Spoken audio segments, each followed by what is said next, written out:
Welcome to your Ethereum News Roundup. Here's your latest for Wednesday, December 27th, 2023. Vitalik proposes approaches to limit Ethereum's validator set.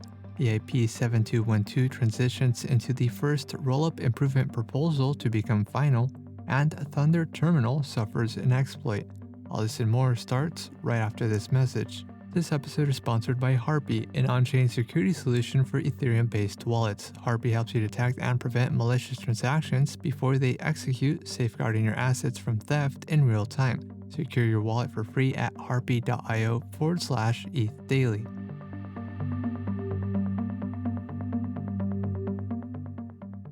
Vitalik Buterin proposed to limit Ethereum's signature aggregation system to 8,192 signatures per slot once single-slot finality is live. Buterin recognizes that Ethereum's large validator count, which promotes decentralization, leads to a large number of needed signatures, complicating the implementation of single-slot finality and signature snarking.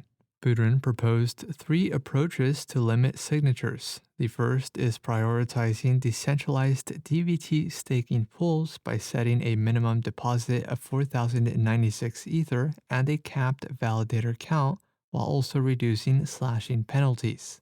The second approach is a two-layered system with a heavy layer for block finalization requiring a 4,096 Ether minimum stake and a light layer for attestations without a minimum stake. The third approach involves a rotating committee system based on stake size, balancing ETH distribution among validators. Buterin says the changes not only simplify upgrades for technical implementers, but it would also reduce the barrier to run a consensus client. Clave researcher Dogan announced that EIP 7212, a standard that enables secure and cost-effective signature verifications on the SEC P256R1 elliptic curve, is now a Rollup improvement proposal. Rollup improvement proposals are a new standard type that are specific to Layer 2s and aim to be compatible across Rollup types. According to Dogan, Rollup Improvement Proposal 7212 is set to be integrated on ZK Sync, OP Stack, Polygon Proof of Stake, Polygon ZK EVM, and FMOS ecosystems.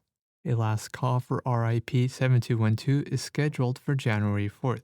Last call is the final review window where specifications are finalized before an improvement proposal becomes final. And lastly, Thunder Terminal, a multi-chain trading platform, experienced an exploit leading to the loss of over $200,000 worth of user assets. The attack originated from a breach in a third-party provider, enabling an attacker to acquire access to user session tokens, which were used to execute unauthorized withdrawals from user accounts. In response, Thunder revoked all existing connection URLs and session tokens to prevent further unauthorized transactions. The platform confirmed that no private keys were compromised in the attack. Thunder has committed to refunding the 114 users impacted by the breach. The initial compromise occurred 8 days before the actual attack, resulting in a leak of user data. In other news, EtherFi surpassed $100 million in TVL, Sablier supports time locks, and ENS sent refunds to users that experienced an invalid name error.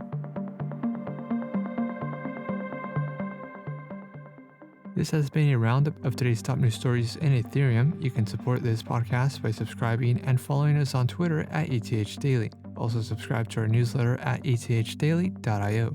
Thanks for listening. We'll see you tomorrow.